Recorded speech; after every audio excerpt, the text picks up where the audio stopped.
Oke, kembali lagi di Apa Kabar Indonesia Pakai. Menarik pada saat kita jeda komersial 5 menit tapi bermanfaat banget ini ngobrol dengan Mbak Ola. Mbak, aku meneruskan yang tadi aku ceritain pada saat di jeda komersial ya. Jadi menunjukkan sesuatu ke anak, gambar-gambar yang mungkin bagi mereka itu adalah takut. Ya wajar lah, misalnya gambar api yang berkobar, ya kan, yang kemudian nanti membakar tubuh atau apa begitu. Karena kan kalau di agama, ini kembali ke agama, karena Bu Ledia tadi menyinggung juga salah satu perannya adalah agama kan. Nah misalnya kayak mencuri, ya katanya kan potong tangan lah kayak gitu-gitu. Nah anak-anak ini ngobatinnya gimana biar bisa dia sadar bener, insaf gitu loh, tobat dia gitu loh berarti.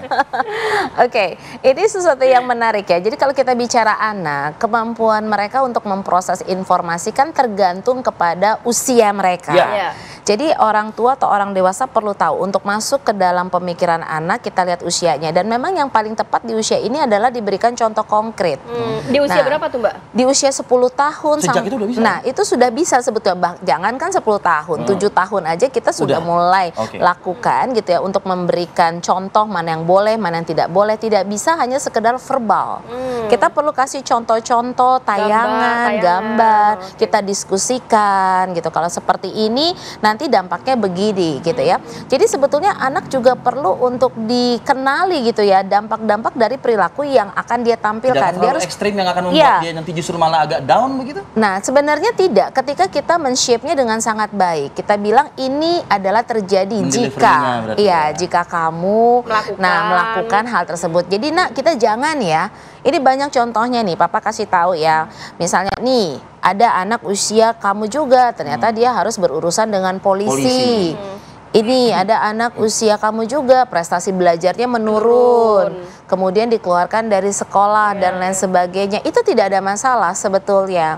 Nah, kita juga coba bilang jangan langsung kepada misalnya menunjuk kepada dia nakut-nakutin. Misalnya contohnya nanti ya kamu ya kalau kayak begini, kan nggak gitu. Tapi itu untuk antisipasi di awal. Tapi kalau yang sudah terjebak begitu Mbak, masih berpengaruh nggak masih? Kalau sudah terjebak gitu kan, tetap saya istilahnya mau menggiatkan peran dari orang tua. Tetap orang tua melakukan pendampingan, mengedukasi. Tapi memang betul karena ini sudah misalnya suatu habit katakanlah gitu, suatu perilaku yang terus-menerus dilakukan butuh bantuan profesional. Katakanlah sudah adiksi.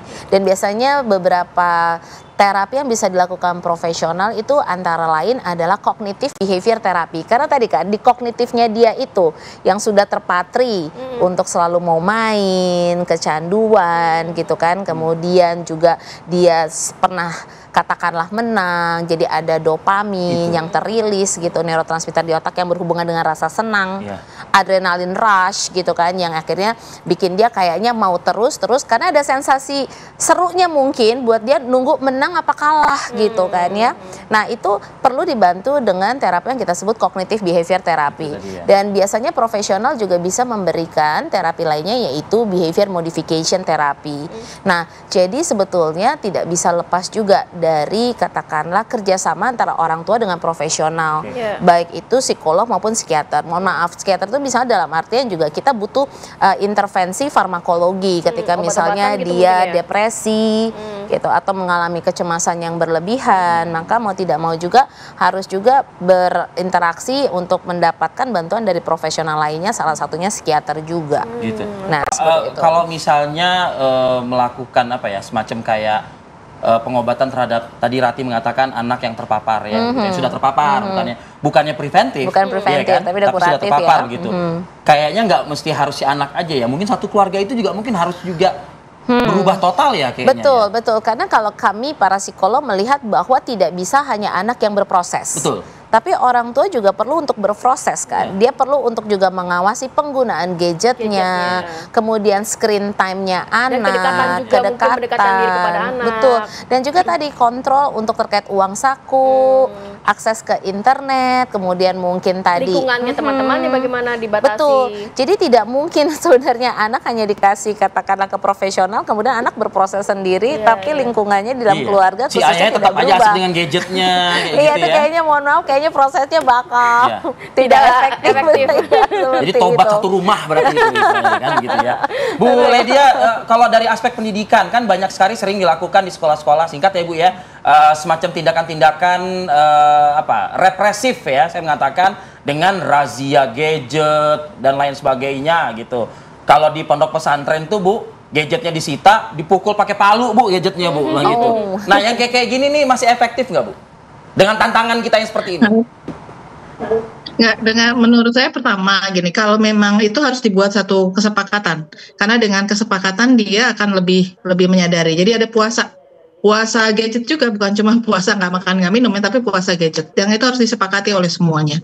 Dan di sekolah juga demikian, ada waktu-waktu di mana mereka tidak boleh menyentuh gadgetnya. Artinya ketika sedang belajar, gadgetnya tidak boleh dipergunakan, biarlah mereka tetap belajar dengan konsentrasi, karena begitu konsentrasinya pecah, mereka akhirnya tidak bisa belajar dengan baik. Kalaupun disampaikan terkait edukasi terkait dengan gadget, nggak akan nyampe juga ketika konsentrasi mereka pecah. Kan anak-anak sibuk mainin sendiri, nggak dengerin gurunya.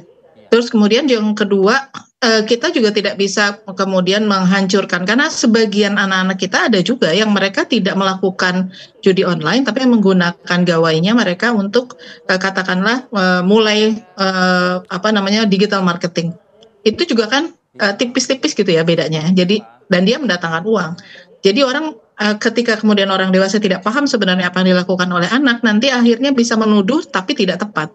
Sehingga makanya harus diajakin ngobrol semuanya, dilihat, dan ada waktunya. Kalau tadi istilahnya Mbak Ola bilang ada screen time-nya, juga sama dengan sampai anak-anak usia 18 tetap aja ada screen time-nya kapan, berapa waktu. Bahkan di dalam handphone sendiri kan ada digital well-being-nya, behavior-nya ada di situ kan, sebenarnya bisa diatur.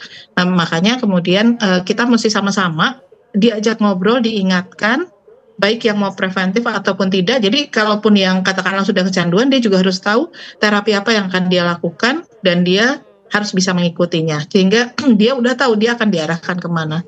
Dan itu mudah-mudahan bisa memberikan solusi yang lebih baik bagi kita semua. Yang paling penting adalah pada tindakan yang justru harusnya lebih represif dari pemerintah adalah menutup situs judi online-nya. Selama itu tidak ditutup, anak-anak tetap bisa akses kan gitu. Ya, itu dia. Memang untuk memberantas judi online ini harus komprehensif ya, kerja sama semua pihak. Pemerintah menutup situsnya, kita semua juga menjaga anak-anak kita ya. Pokoknya titip Bu sebagai wakil rakyat Bu, tolong Bu diawasin banget nih pemerintah nih Bu ya.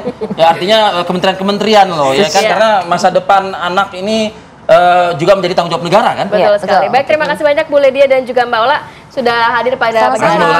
Assalamualaikum. Waalaikumsalam.